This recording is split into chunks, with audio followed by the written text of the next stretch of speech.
Entering into his presence, hiding out for fear of the Lord and for the glory of his majesty. Yes, it is all for the Hello. glory of His majesty. It is all for the glory of God. Thank you. I welcome you to another day, another beautiful day. Remember, this is the 6th day of our prayer and fasting. Well, in the meantime, I hope you join us in the evening, 9 p.m. Nigerian time. In the meantime, we continue doing what we have to do. Yes, yesterday we shared part 1 and 2 of the painful experience of Miss Kaimu in SCOAN, and she spilled out a lot of things. Yes, we continue. I share it in bits so that for easy sharing, if you want to share, and for easy consumption. You know, some people, when story is too long, it's like they get lost. Where what did she say the other time? What she did, the other time? But if it's short, if it's what you want to take, you take. So without much ado, I just bring out the video so that we just start it. Yes. Thank you. Okay, Welcome, now Miss like how did Kaimu. you manage to actually escape? Like how did it even Okay. start? So it was becoming too much, Mm, witnessing a lot of people going through a lot. And I remember there was a, a man who was an artisan, mm, right? Who was asking me, like, from time to time when he has an opportunity where there's nobody, around, and either I'm packing this thing or whatever, maybe he just came to pick a paper, he would just ask me like, how old are you? Like, no. The first time he asked, I was 21. mm. I'm 21. And okay, because we were never allowed to share our age, Mm. because then you get to see who's old and what on earth are you doing at Oh. 44? You are still here running up and down with paper. So we're not allowed. So I shared my age as a 21. I said, 21. Oh, I thought maybe you were 25 or whatever. You're, Mm. matured, and the way you are speaking, just 21 years. So you want to stay here forever? Mm.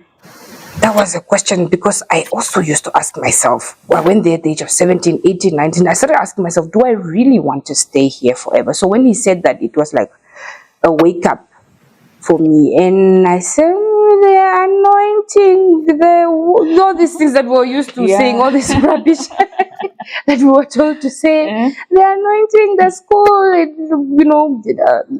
anointing doesn't require school.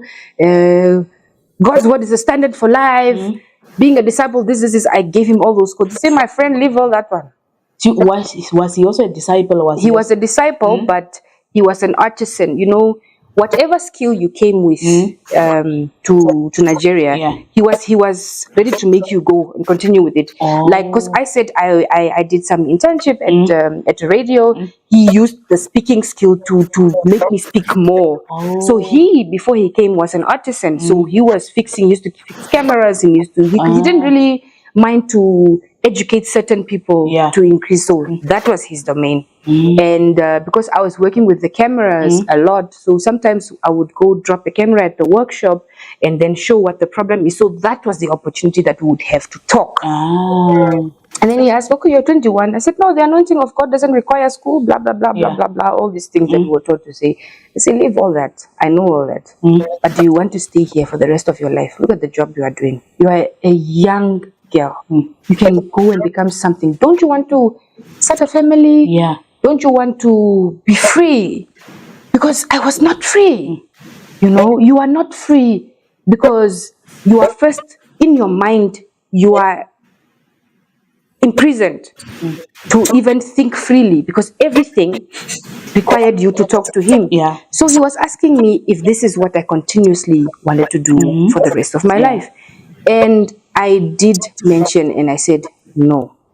I said, not really. And we didn't know that there Mm. was a lady in another department, because there was in Newland, right? In Nigeria, this is the church. You cross the street, Newland is also a piece of land that he owned. That's next to where the building collapsed. Oh. The workshop was next to where the building collapsed. Yes. So one of those workshops, and there's also a sanitation department at that place, which is close to where the artisan's workshop was. There's a lady who overheard us that, oh, this guy is asking this girl about this. And he was a guy you could tell was maybe in his early 50s. He had worked. The people 60, 80 people worked, dedicated their whole lives for the church. So he was asking me if this is what I want to do, and I said no. So this lady who overheard, I think this one of these mamas, they went to report TB Joshua. I was called in, and this is part of why I left. I'm painting a picture. So I was called in, and he's like, "Oh, so now you are also sleeping with this man? You are sleeping with? No, sleeping with this? I know. You are sleeping with him. That's why you are talking to him." I said, "What am I talking to? Shut up!" I stood up. I stood up. And then they called him, and then they told him that you are trying to seduce this young girl because you want to marry her. You want to take her away from the work of God. Why would You know, TB Joshua is always jealous of the girls that he sleeps with. So this is the reason why everybody monitors one another. When they see you standing, talking to somebody, they begin to suspect you. They begin to, put things together and report to the monster. be asking her such questions about where she wants to be? Where else would she rather be if it is not in the house of God? Da, da, da, da, da, da, da, da. So they spoke Yoruba, and I was asked to stand outside. Maybe he also didn't want me to know that it is a big problem to say these things. I knew it could get me into trouble because I used to question a lot of things, and I used to get into trouble for questioning a lot of things. So it was one of those things, I was like, oh my goodness, I'm going to get into trouble again, and this can last for another year. No, he called me. He signed some money. I went to the strong room and I went to get some money. I think it was ₦1 million or something. So I came with the money in the brown envelope. That's how we used to carry the money into the backside of the office. And I went into the office, and he asked me to pass the money over to him. So yes, then I gave him the money, and he took the money, but he stood up, and then he was asked to kneel down again, because in his presence, when you're in problems or whatever, you kneel down. You can kneel down for 3-4 hours. He knelt down and he stood up. He was asked to kneel down. He knelt down again. I could say his eyes were, he's a man. He was unable to really cry, but it's as if he was saying, no, that is not what I'm trying to do. I'm not trying to take her away, literally begging him, like, please don't send me home. He's like, no, you are here to destroy the young ones, mine, so you should be sent home. So this man was sent home, but he told me that the reason why he's being sent home is because of you, because you cannot control your body. You want to seduce every man that you see. So I just stood with this blame that was on my hands, because if he says that you are bad, he's somebody that could prophesy, so it means that you are just bad. Exactly. The same way that he made me believe that I am a prostitute, even though I went there as a virgin. So this man was discharged, and then a few days later, he called me to the office, I'm having a normal day, working in the email department. The phone rang, and because we used to call him Daddy, they said, no, Daddy is calling you. So I ran to the office, and they showed me pictures of this man who had died on the roadside with the, white tissue. TB Joshua killed him. He organized its men for the guy, for daring to talk to the lady he was sleeping with. Mucus and foam coming out and blood and stuff. And he told me, you see what you did? This is the same artisan. The same artisan. You see what you did? This is why I tell you, stop talking to men. You don't want to listen. You don't want to. This is it. This is why I rescued you from Namibia. You were a prostitute, a young girl. He was trying to gaslight her to believe another narration about ourselves. And that's the problem of religion. They will brainwash you and take your brain and put something else there. They will debrief you of your life. And you begin to, you become a zombie. Start thinking of something else about yourself, about your life, about God. I begged your parents were begging me to take you away. They even begged me to get your ticket. He used to preach that thing like, my parents are the ones who said, yeah, I should be taken. He preached that message for all the years that I was there, and he was mixing up the story that I am the cause of it. If he had not left the ministry, he was not under the protection of God. That's why he died on the roadside, and.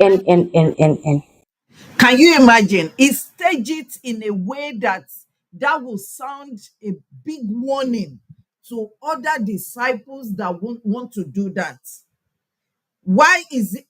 Are other people not living in the world? Is the whole world living in SCOAN? Are people not successful in the world? Why is it that it's only in SCOAN that you want people, like one recent story of one Agbala Gabriel, that he saw somebody on the road and he helped the person and he made the person to become his property. The Agbala Gabriel, the pastor, is a 30-year-old man, and the person he helped is 40, about 40. Every day he lie him down and beat him with rod. Because of what? Is that I took on this blame. They did not stop there, Elizabeth. It went to the meeting where everybody started saying about how evil I can be and how I can destroy people and how I can end somebody's life and I remember very well, it was 2012. 2012, that whole year, I was a murderer, and I was somebody that can destroy somebody's future. Imagine when people learn that you are able to destroy their future, they stay far away from you. So I went through that isolation. I thought I was going crazy. I became numb. I became cold. I started hating myself. I went to scrape my hair. I had to get a pass from him to cut my hair off. He was very happy that I was becoming very ugly, and that I was convinced that actually I am the reason why this man was found on the roadside, So I was like, but what is going on? I looked at myself and I was changing. I felt like, because he says that I love men, so I just have to start looking like a man, like a boy. So I cut my hair, and because we're not allowed to wear tight clothes, so I was just wearing like these very baggy clothes because I was so afraid. Every brother there was like afraid of me, that I might kill them, So I was like, let me just be ugly, The earrings, you wear studs like really tiny so that they cannot be seen because you can't be too pretty. I said, I'm going to wear anything. I'm just going to work myself to sleep. I really thought that when I become ugly, this man will leave me alone. It went to levels. So many bad things were done to me. So many bad things were done to me. So it's just so bad. It's so bad. That whole year, that's when I also started looking at this. I am a firm believer that things are always working out for me. So I started questioning myself. Okay, Jess, they say you are the reason why this man died. Okay, you know very well that you didn't do anything. Can we start looking into this church? I started looking into the church. I decided I'm going to, at the time I could understand Yoruba because he used to like working with people who could pick up languages quickly. I understood Yoruba and I learned a few stuff. I learned a few tricks. This is what he likes, this is what he doesn't like. So I said, I'm going to follow the rules. You want me to be evil? I'll be evil because that's the only way I can be called your daughter. So I started reporting people and putting people in problems like the same way they used to put me in problems. Be very wicked, report, I'm number one. What do you have to say in a meeting? It's me. I'll wake up and say anything as fine as long as it's a derogatory remark.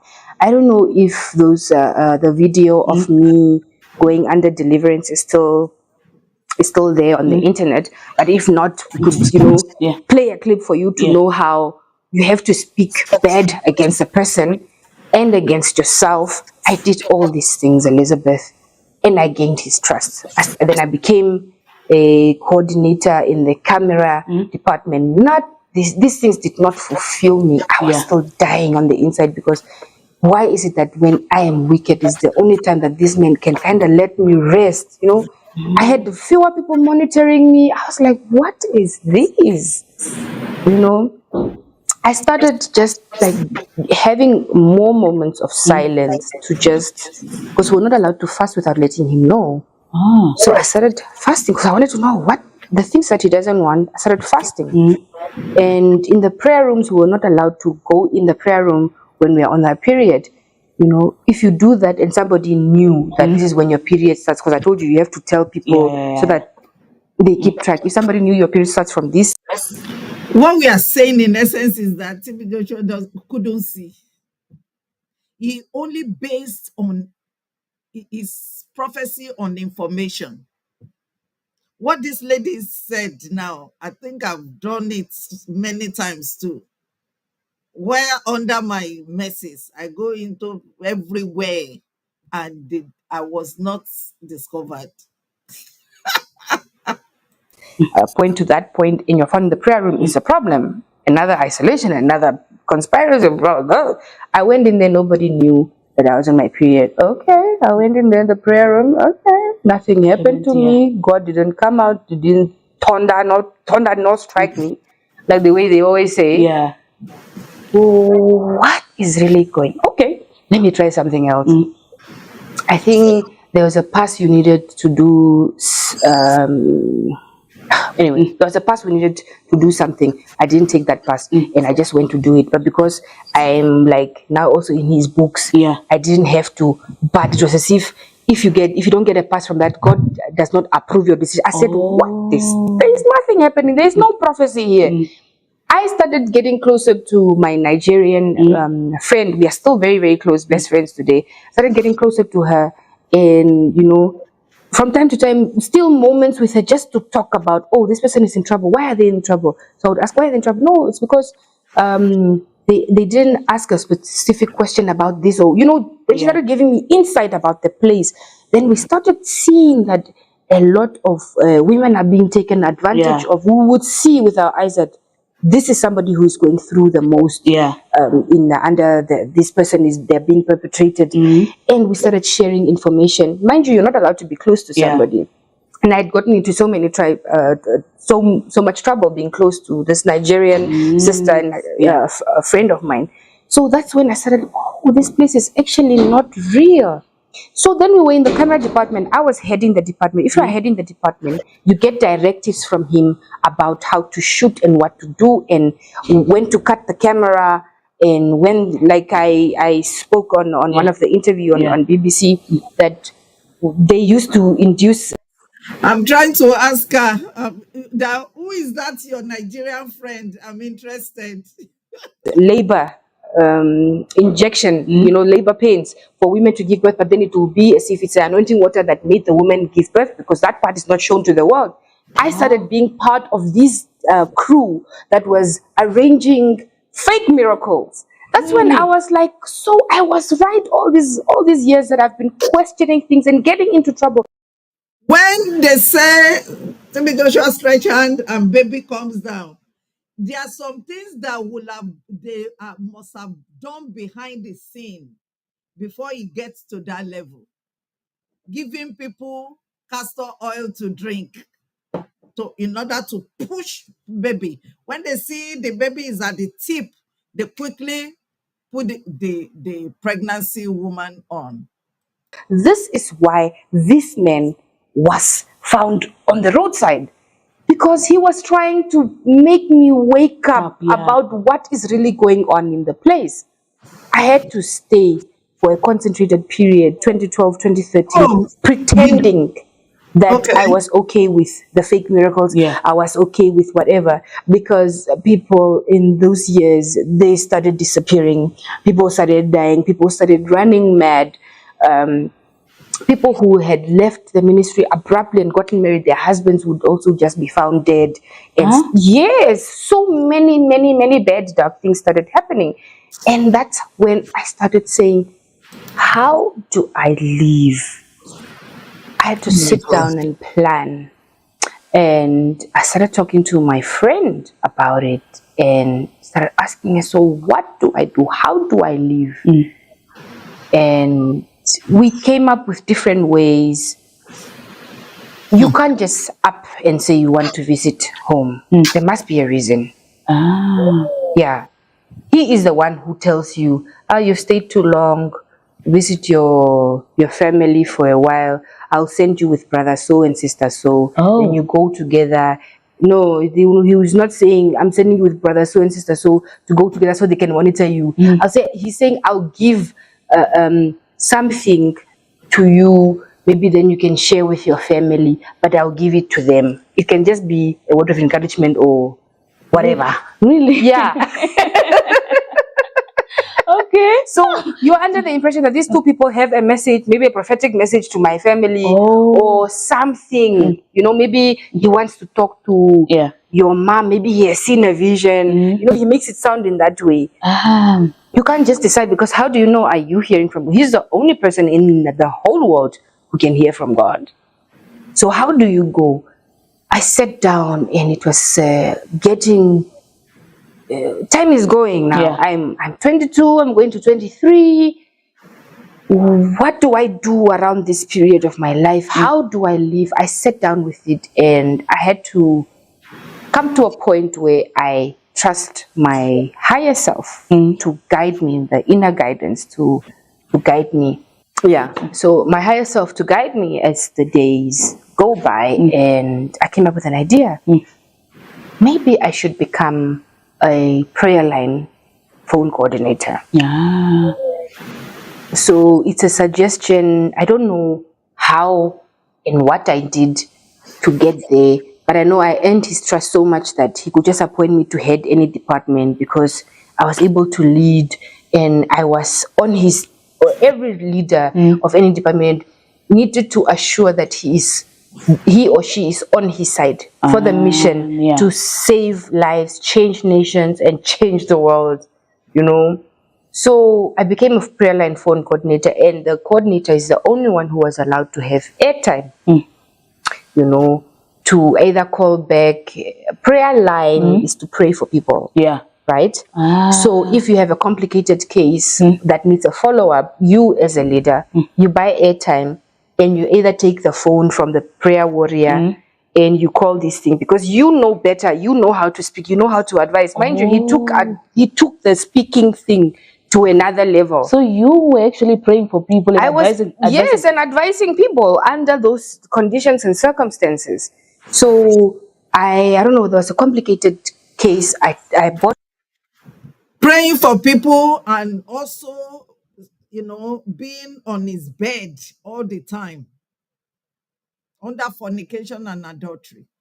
I said, don't worry, I'll buy airtime, any small thing, I just want to buy airtime. So I bought airtime, and in Nigeria they have a power outage. It can go for hours and hours, but the church wasn't really affected that long, because he had powerful, strong systems, generators that would bring back the light. It's business, you can't sleep. So the lights were taken down. It was in the middle of the week. It's not very urgent for the lights to go back on. And I went to the new land, to where there were new rooms that he had built. I left in 2013, right? And that was in 2013 when he started building the building that collapsed, and other buildings as well. So I went into one of the dormitories. They had the beds, but they were not complete. It was incomplete. So I went in there. It's dark. I have the phone. It has a torch. I sat down. I had to wait and see if there would be any movement. Be strategic, but be fast. I called back home. I called my dad and I explained briefly that this is what is happening. We are not free. The only way I can go home is for you people to write an email to the church to say that my mom is sick and she needs to go back to Nigeria. I mean, I need to go back to Namibia to say my last goodbyes to her. And they said, oh, okay. How do you want us to go about it? Because how will I said, this is definitely a lie. I am trying to escape. So you need to get me all the things that can convince, all the words, put them together that can convince that my mom is on a ventilation machine. She's about to die. In 3 days, she will die. Like, I need to leave as soon as possible. So I said, but you wait for a couple of days before you send this email. You can't just send it immediately today. Because what if somebody sees me coming out of that, exactly, and then they will say ABC, and plus I'm a phone line, prayer line coordinator. I didn't want that. I had become smart. They waited for a couple of days, and there's another time again that I needed to call again because I knew that it would be something that they would also be afraid to do. They needed me to assure them that it would not land me into problems. Right? They were also afraid. So I went again. I made the private call this time around to confirm if they had said, no, we sent the email 2 days ago. Okay, you sent it, cool. I have to remain in character and continue as if nothing happened. The reason why they delayed in telling me was to monitor me to see if I'm expecting to be called about an email. I pretended that I don't know anything. I was still being my usual self, going about the duties and everything. Then I was called to, I remember this day very well. It was a Saturday evening. Mind you, days had gone by before they called me about this email, right? Imagine maybe they sent the email on Monday, but you're only being told about it on Saturday. So it was a Saturday evening, and I was called with the guy from Greece. He was also a disciple. He's also out. We always we always vibe about this. How he's like, if not for me, you wouldn't have been back right now. So so he was in the email department and received the email from my parents, and he was standing in one corner. He was holding the paper. So I was like, my goodness, this is a do or die. The paper is there. You have to stay in character. And then we were both called in, and he read the email, and I was just, you know, like, I'm so sad. You know, we have to roll now, Nollywood now. So I gave in my best act, and you know, I didn't want to show that, oh my God, like my mom is my world. You have to make sure that TB Joshua is your world. You are sad about your mom, but TB Joshua is your world. You know, so I was sad, but at the same time, I'm just like, you know. So he called me in private. He says, oh, what is the problem with, after everything, you know, the normal process, by now you should know how it works. Then he called me, so what is the thing with you? I don't know. I just know that she has always had asthma for years. But for her to be suffering like this, I never expected that, because it needs to make sense. Because what is your mom suffering from? Do you have an idea? I just said no. After the email was read, it's like, I remember, I know that she used to suffer from asthma all these years. So it makes sense with the ventilation. And I was not told what his next move would be, but I knew within my heart that this man was convinced. That was the only important thing. Oh my God, I wanted to rejoice with my friend, but we couldn't, and we needed to stay as far. She stayed far away from me, because one thing about her, she will do anything for me to live. You know, she will do anything for me to get the best. So she stayed far away from me, and I couldn't believe that I was finally going to leave, but at the same time, I don't know what's happening, so I had to continue. They waited and waited for some days, and then I was randomly just called. I think it was a Monday service, and then I was just called. So I just came, you know, as if, oh, my mom is in a ventilation. If she's dead, it's fine. You know, I'm still here. I just came with action. You know, I'm ready to do work. That time you're sweating. You're even holding a camera in your hand. So they want to send you home. And I'm going home. Okay, I guess so much I want to do here, you know, but you're not saying it, but you're just showing it, you know, your countenance is showing that, oh my God, Anyway, I can't believe let's it. meet in part 4 so that you can hear the final part of that interview. Oh my God. Oh my God. Synagogue is our house of horror. It's still house of horror because we are still hearing their escapades. Thank you very much. Forget about all those lights and everything. It's all lies. Entering into his presence, high